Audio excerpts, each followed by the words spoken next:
You're listening to the Immortal Icons of Dance podcast. I'm your host, Lauren Johnson.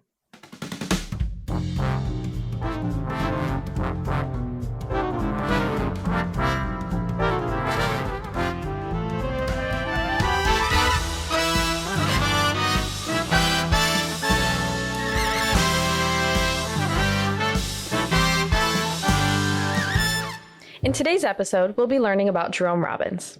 Jerome Robbins grew up in Weehawken, New Jersey, the son of Polish immigrants. As a college student during the Great Depression, he was unable to afford to continue his education at NYU, so he turned to performing as a source of employment. He became an apprentice with Senya Glucksander's dance company. Glucksander had performed on Broadway and in vaudeville. Robbins spent 3 summers working at Camp Tamament, a mountain resort featuring a performance troupe that put on new musical reviews each week. It was here that he began testing the waters of creating theater. When Robbins was 34, he booked his first Broadway role in the chorus of Great Lady. The following years, he was cast in Stars in Your Eyes and Keep Off the Grass. At age 36, he joined Ballet Theater, the company now known as American Ballet Theater. His portrayal of the tragic character Petrushka earned him great attention. In 1944, at the age of 40, he choreographed his first work for ballet theater, titled Fancy Free. This ballet featured 3 sailors on shore leave. It was a huge success, and very quickly, the 30-minute ballet was adapted into a full-length Broadway production titled On the Town. Robbins had captured in movement uniquely American mannerisms, sentiments, and ideals. His star was on the rise, and he began choreographing and eventually directing all over Broadway. His early shows included Billion Dollar Baby, High Button Shoes, and Look Ma, I'm Dancing. In 1949, at age 45, he wrote a letter to George Balanchine, the artistic director of the New York City Ballet. Robbins asked to come work with Balanchine in any capacity that he saw fit, whether as a performer or a choreographer. Balanchine quickly invited him to join the company, and soon after, Robbins was named the associate artistic director. Robbins danced several roles in the repertoire, including Prodigal Son and Bourrée Fantasque, but he retired from performance around 1956 and focused on choreographing for the ballet and for Broadway. Some of his important ballets of the 50s include The Concert, Afternoon of a Faun, and The Cage. His Broadway work in the 50s included Miss Liberty, Call Me Madam, Rodgers and Hammerstein's The King and I, Two's Company, The Pajama Game, Peter Pan, Bells Are Ringing, and of course, West Side Story. After West Side Story, Robbins left New York City Ballet for a time and formed his own company, Ballets USA. He toured with that company and continued his work on Broadway. In the 1960s, Robbins worked on hits such as A Funny Thing Happened on the Way to the Forum, Funny Girl, and Fiddler on the Roof. In the late 60s, Robbins returned to New York City Ballet and continued to create masterpieces such as Dances at a Gathering and Glass Pieces. In 1989, he directed and choreographed an anthology show titled Jerome Robbins' Broadway. This brought together all the highlights of his 60-year Broadway career into one production. During his career, Robbins won 5 Tonys, 2 Academy Awards, 1 Emmy, and was also the recipient of the Kennedy Center Honor. On the evening of his death, the lights of Broadway were dimmed for a moment in tribute. With such a long and expansive career, we'll need to talk to many people who knew him in different capacities at different points in his life to really get to know him well. Today, we're going to start by talking to a dancer who began working with Robbins towards the end of his career. Our guest today started working with Robbins in 1988 in preparation for the show Jerome Robbins' Broadway. Before I tell you more about our guest today, though, I want to take a moment to thank Amanda Vaill, an author who has studied Jerome Robbins very carefully. This introduction I wrote is based on a longer and more detailed bio that she wrote, which you can find on the Jerome Robbins Foundation website. It took me a long time to distill it down, so I know that it took her much longer to research and write it. So thank you, Amanda, for doing that research and making it available to us all. Our guest today is Marianne Lamb. She's also had a long career on Broadway. At 7 years old, she saw the movie Summer Stock, which starred Gene Kelly and Judy Garland, and it was then that she knew she wanted to be on Broadway. At 16, she danced as a showgirl in Las Vegas in Greg Thompson's Follies. In 1982, at age 23, she booked her first Broadway show, Song and Dance. Over the next 3 decades, she performed in 10 more Broadway shows, including Starlight Express, Carrie, Jerome Robbins' Broadway, The Goodbye Girl, A Funny Thing Happened on the Way to the Forum, Chicago, Fosse, Seussical, Curtains, and The Visit. Marianne also performed in 8 productions at New York City Center in their Encore series. She has also starred in off-Broadway and regional productions. You can even spot her in a few movies like Chicago and Rock of Ages, just to name a few. Marianne stays active in the theater community, choreographing for theater and television, and passing on what she knows to the next generation. She's an adjunct professor at Western Connecticut State University, and she's a teacher for the Verdon Fosse Legacy. She also teaches master classes at Steps on Broadway, Broadway Dance Center, and Perry Dance. I first met Marianne when I took a Verdon Fosse Legacy class from her, and I was captivated by the story she told of working with Jerome Robbins, Anne Rankin, Gwen Verdon, Chita Rivera, and many more. I really hope that you enjoy our conversation today of her experience working with Jerome Robbins. Today on the podcast, we're here with Marianne Lamb. She's had a very extensive career on Broadway. She's worked with a lot of different legendary dancers and choreographers. And we're going to start with Jerome Robbins. Could you tell me, what was the audition process like when you were auditioning for Jerome Robbins' Broadway? I have to say that I had a very different audition process than the 62 people that auditioned for Jerome Robbins. Mm-hmm. Not just me, but it was Scott Wise, Charlotte D'Amboise, Joey McNeely, and I had a very different audition process. Jerome had been auditioning for a year to work for Jerome Robbins. Mm-hmm. And he wanted a cast around 60, like a ballet company, wow. Right? And the 4 that I just mentioned, Charlotte D'Amboise, Scott Wise, Joy McNeely, and myself, were all over in London doing the show Carrie. And Carrie was a very interesting musical because it was half British actors and half American actors. And part of the contract was that we would play in London, in England, and then we would come and play in the United States. And when we opened in the Shakespeare Company, it was a big flop. Carrie was a huge flop. And so when they announced that we were going to New York, we were like in shock. You know, we were like, you're bringing this to New York? But you know, that was the contract. Yeah.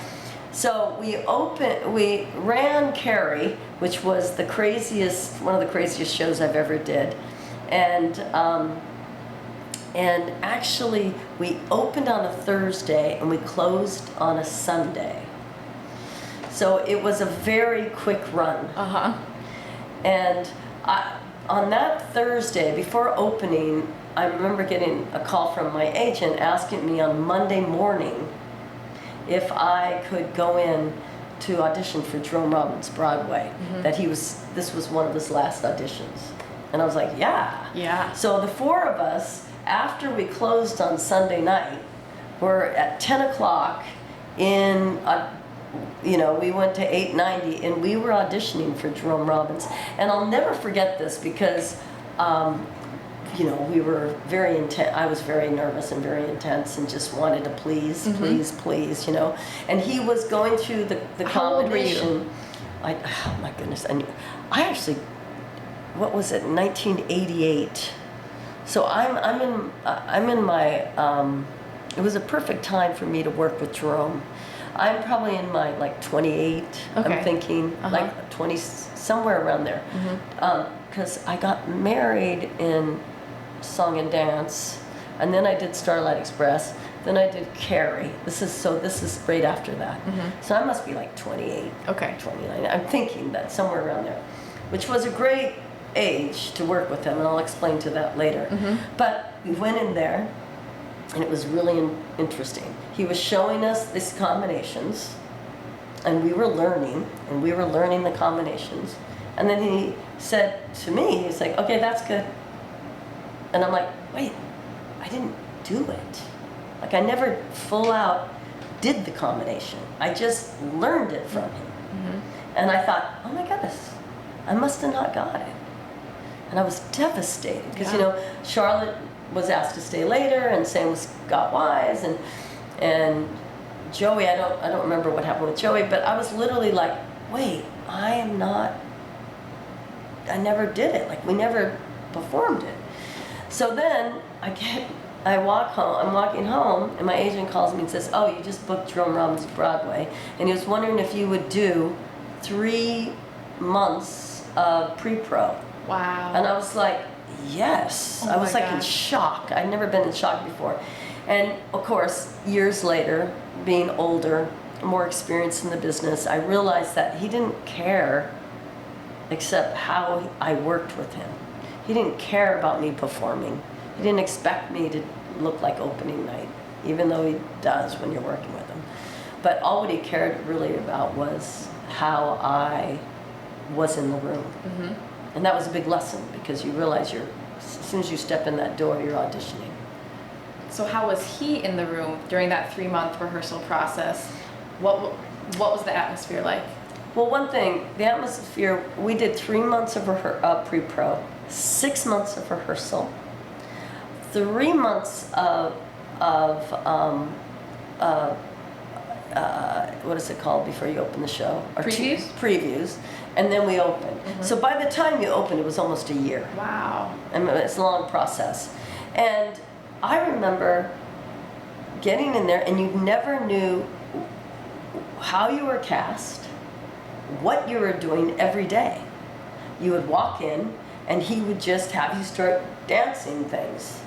And you would just dance them, and he would change them, and then you dance that, and he would change. And it was a very intense process with him, because he did not give a lot of information. But one thing that was about Jerome that I'll never forget, no one was a better actor in the roles than Jerome Robbins. He would show us what he wanted. His acting was extraordinary. And he expected you to work as internally as he did, and not just external, but internal work was dance. To him, dance was acting. And so that I learned right away, because he would demand it from you. It was very demanding, and you never knew if he liked you or didn't like you. You knew when he didn't like you, absolutely. And then when we started rehearsal, it was one of the most intense rehearsal processes I've ever been through. I'll give you some examples, but one thing, we were like a dance company, and so we were divided into 3 groups, and we had to take full ballet every morning. And he actually fired like 3 people or 4 people the first month. Wow. So right away you're on your toes, you are nervous. So when you're going in, you are on point. And I remember dancing like the Charleston, and I'm not going to name names because I always think that's rude, but we're learning the Charleston, and I'm not in it, but for some reason I was asked to sit on the floor and watch. And this is, I watched, I mean, I really was watching everything, but I just was, thinking, oh, maybe I'm going to be an understudy, I don't know, I don't want to be in anyone's way. And then all of a sudden he was like, you, Marian, get up. And the first thing, he replaced Joanne Hunter. All of a sudden, come Joanne, and he replaced one of the girls in the 3 flappers in the Charleston. And then I watched Joanne jumping in there, and Joanne Hunter, who's a brilliant choreographer now, is one of those brilliant-minded girls that just can pick up anything. And sitting on the floor, she can pick up every step. I'm not that. I slowly peel the onion. And so all of a sudden he was like, Lamb, get up here, and he threw me in, and I'm like, ah. And I remember learning it, and he snapped and he looked at me and he said, do I have to wait until opening night until you get this? Now, Charleston was one of the first things we learned. So I have 6 months, and we didn't know we were going to do like 2 months to 3 months of previews. So I have months before opening, and all I could think of was, I'm literally just thrown up here. And while you're doing that, he still has the girls dancing right behind you, where he could switch you out at any time. So that was a world that was tense. It was a very tense time, and it kind of reminded me of one of my very first jobs I ever had was through modern dance and that company work, where everyone's cast, and you don't really know who's cast, and it's not like Broadway where when you stepped into a show, you know exactly what you're doing. Company work is different like that. So I do remember that I at least had that underneath my belt. I've read and heard that, at least in the ballet, that he would have a version A, a B, a C, and would expect you to remember all of them. Did he still work that way on Broadway? He did. He actually did during pre-pro. I mean, and all of a sudden he would cut one of your numbers, and you didn't even know it was cut. You know, I mean, it was very interesting. I think I'm so happy that I worked with him at the age I worked with him, because I was so open. I wasn't so young that I didn't understand, and I wasn't too old to not be that old dog learning old new tricks. Yeah. It took me a while to figure out that he wanted you to bring internal work equal to external work. As a young dancer, we always are trying to work external. But with his process, no, the internal is more important than the external. And I learned that when I was doing Scherzo. He made Joy McNeely and I do the opening of Scherzo. I would say we did it for 45 minutes until the snaps, the very beginning. And for some reason, he was never pleased. He was not pleased with how we entered and how I entered. And finally, I couldn't even deal with it anymore. In front of everyone, I started to cry. And he said, now I have you where the entrance of Scherzo starts. And I was like, okay. He one time said something to me that changed my life. He said, you don't touch the pool to feel the temperature. You dive in, Marianne. And it's important to first feel the water, so you know if it's safe to dive in, if it's, how to approach the pool. And I was like, he was right, because I'm hyperactive, and I just wanted to please so much. I would just dive in, and I didn't have a lot of acting training. I had some, because as soon as I came into New York, I knew that I had to study acting. So I was, and through my entire career, I never stopped taking acting classes because of him. But in the beginning, it was a new process for me. So I started realizing that dance is internal, not external. It's external in the classroom, of course, or learning the choreography, but as soon as you step to perform, it's internal work. Yeah. And I've heard you say that in class. Yeah. You've said the exact same thing. Yeah. What is something that Jerry would say in pre-pro or rehearsals, or an ism that's like, oh, Jerry's in the room when you hear? No, you knew Jerry was in the room as soon as you felt the room heightened. I mean, he had that power. He would walk in and you could feel everyone, you could feel the energy lift.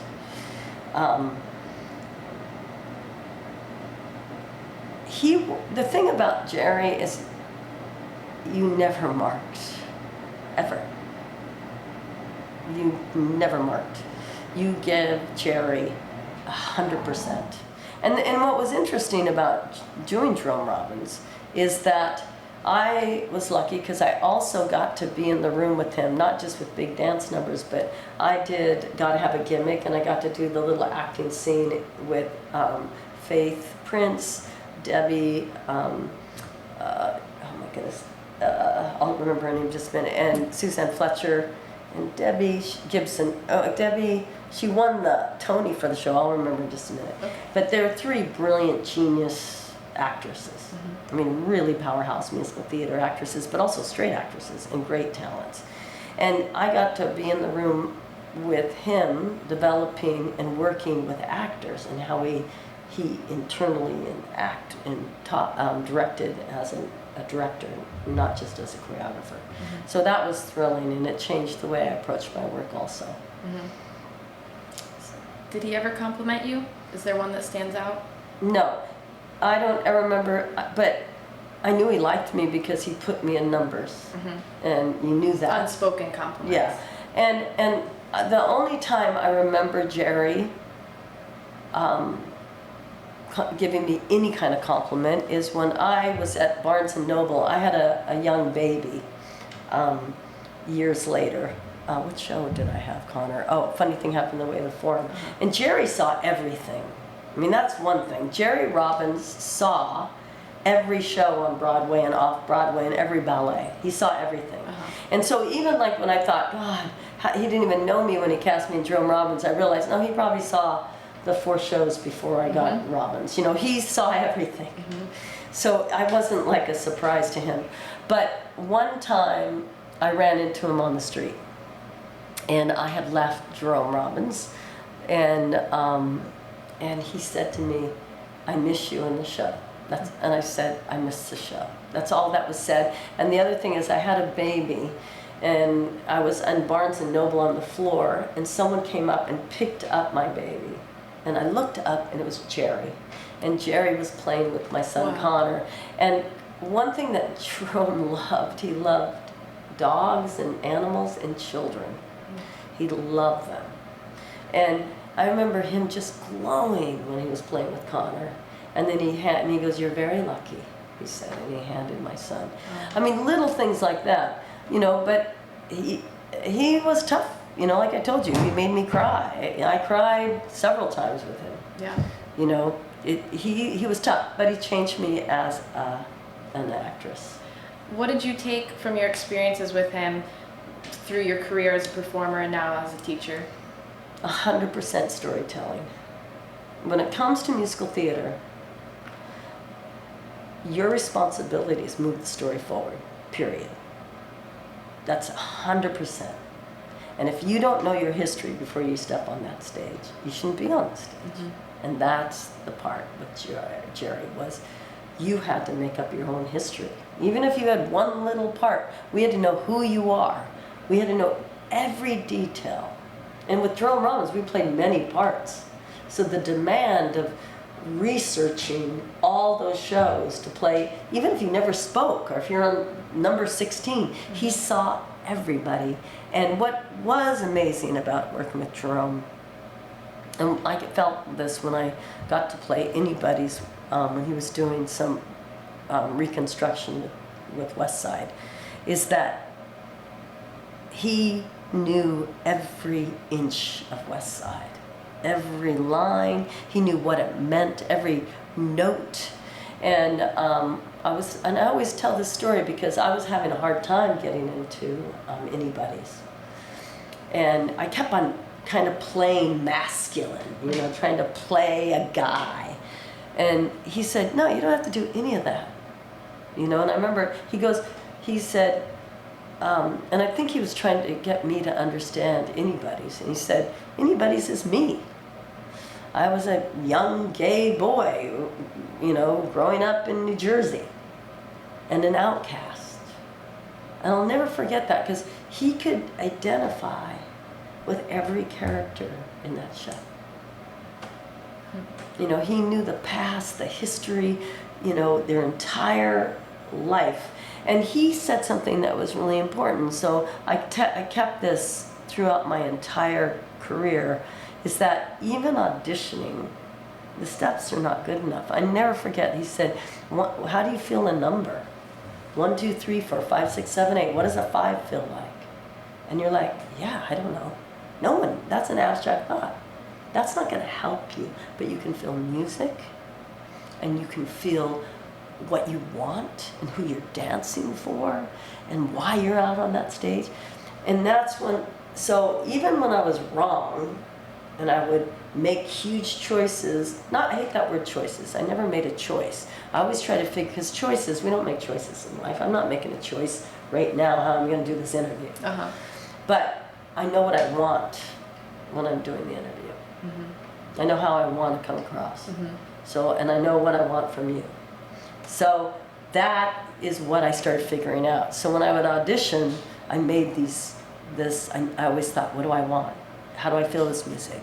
And when my name was called, when it was my turn, I didn't worry as much as making mistakes. From the minute they called my name, I wanted to be the history of the character that I was developing. Mm-hmm. How do I feel this music? What does this choreography make me feel?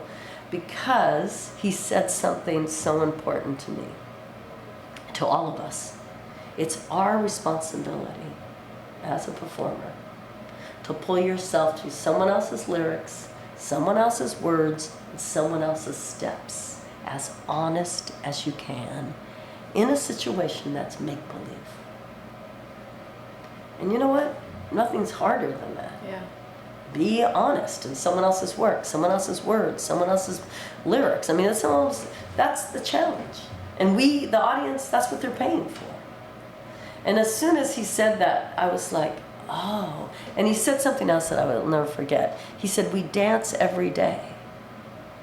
And I was like, what? I mean, at first I didn't understand it. But when you want something, you vocalize it. And then you scream about it when you don't get it, and then you get physical. So he said the more you internalize your need and you want more, you get more physical, and that's dance. But it's all the same thing. And he says you watch a couple in New York Street, and first they're talking, then they start yelling, then they start pushing each other. That's dance. He goes, you see it every day. And that changed how I approached. Because it's hard for me to just think a pot of bray now is a pot of bray. Yeah. So, do you have a favorite piece of work of Jerome Robbins's? Yeah, by far. The cage. The cage, the cage, the cage, the cage. I mean, there's nothing like it. What cast did you first see? I saw Wendy. Oh, yeah. And I have to tell you, I didn't even know, because I worked with Jerome before I saw it. I didn't know that that's the artistic of how deep he went. Mm-hmm. You know, I knew he was funny, he was brilliant, I know that he's a genius, that people, and that he was tough, he was very tough to work with. But the depth of that, it blew me away. I looked at something as funny as Charleston, and kooky, and like you said, the audience would just laugh, to something like The Cage. Yeah.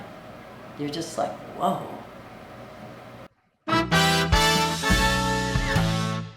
Join us back here next week, where we'll continue our conversation with Marianne. We'll hear about her experiences working with Anne Ranking, Gwen Verdon, and even Chita Rivera. See you then.